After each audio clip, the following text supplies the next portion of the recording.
Hello, I'm Matthew Power, editor of the new music series at Choir and Organ magazine.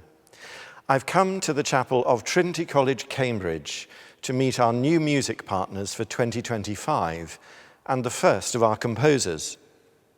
Choir and Organ launched its new music series in 2006 to encourage young composers to write for choirs and for the organ as a solo instrument, and also to encourage our readers to explore new repertoire.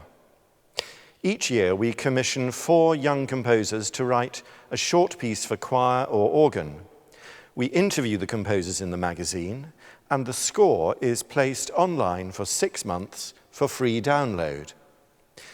For the last 15 years, we have run the scheme in partnership with a different group of musicians each year: a university or college, or a cathedral, or an independent choir. Previous partners have included St John's College, Cambridge, King's College, London, the BBC Singers, St Paul's Cathedral, the National Youth Choir of Great Britain, Voces 8, and last year, the Marian Consort. During 2025, our new music partners are the Choir of Trinity College, Cambridge. The series will also enjoy the support of PRS for Music, which will provide a workshop day for our composers. During this year, you can look forward to a solo organ piece and 3 new additions to the choral repertoire. Premiere performances of the choral works will be given by Trinity College Choir, and the organ piece will be performed and recorded by Stephen Graal. A video recording of each work will be available alongside the score on the Choir and Organ website.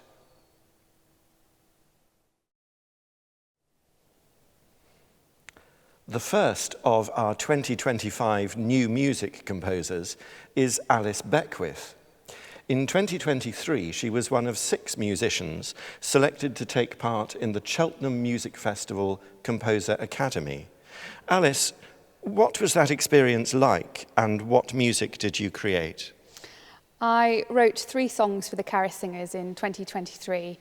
I wrote a setting of Psalm 23, a setting of Silver by Walter Delamere, and He Wishes for the Cloths of Heaven by W.B. Yeats. Under the guidance of George Paris, who also founded the Caris Singers, we had several workshop sessions across the week in which we were able to revise our scores. We were also attending concerts at the festival and socialising with the singers. And the culmination of that week was a concert in which our pieces were performed not once but twice. Just a really special opportunity for composers to work directly with performers, in this case singers, to create a work that was most effective for our purpose. Mm-hmm. Which works and musical genres do you think inspire you the most? I have always been inspired by music for dance, particularly ballet music, so Tchaikovsky scores and The Sleeping Beauty, Prokofiev as well. I think that's because of the colour and the storytelling element, but then I'm also quite at home with electro-pop, swing and French pop music. Beethoven's Archduke Trio is a favourite, as is the 7th Symphony, opera, Lieder, Monteverdi, I adore, but it just really depends on my mood. Yes, and a hugely eclectic mix. How do you see yourself developing as a composer? My creative practice is always developing and evolving as a musician and a composer. My next priority is to find a balance between commissions and my own projects. A priority certainly is to be writing more chamber music, and at the top of my list is an oboe quartet. But then further afield, over the next couple of years, I'd like to be writing for larger ensemble with longer form works, including completing my first orchestral piece and/or a chamber opera. Mm-hmm. Well, your choral piece for our new music series, entitled Tomorrow at Dawn, uses a translation of a poem by Victor Hugo. Tell us about how you chose this text and how you set it for choir. When I was looking for a text for this project, I came across the first verse of Tomorrow at Dawn in France in the summer, and it was inscribed beneath a bust of Victor Hugo. It's a really striking and beautiful text, and my first thought was that this would be very rewarding to sing.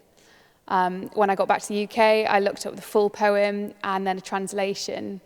And coincidentally, we were also singing with the Halle Choir, a piece by Lily Boulanger at the same time, which encouraged me to consider a French text, although I have ultimately set it in English.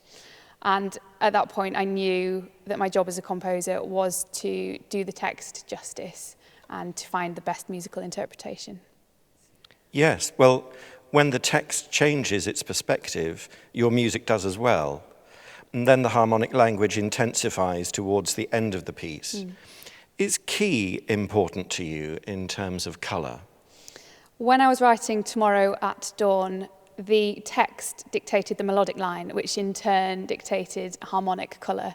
So yes, key is significant in terms of its choice when I'm looking for colour and mood. In this instance, I wouldn't say we're specifically in one key. My use of harmony is quite fluid, although there are key signatures given throughout the piece. A priority for me was in fact that the text and harmony work together in tandem.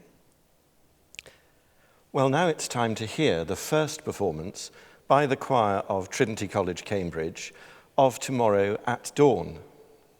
Alice Beckwith, thank you very much. Thank you.